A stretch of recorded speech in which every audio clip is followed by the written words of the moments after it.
What is blood? तर आपल्याला माहित आहे ब्लड काय आहे.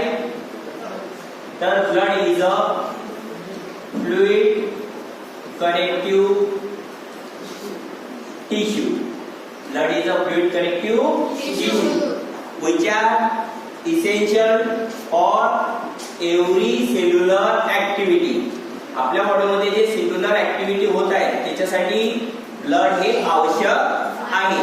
ब्लड मध्ये काय आहे, वेगवेगळ्या सेल्स आहेत जसे की WBC, RBC आणि प्लेटलेट्स.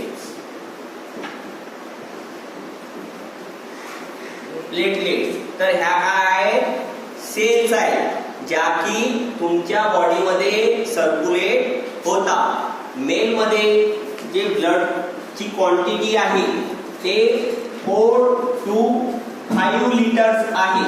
तर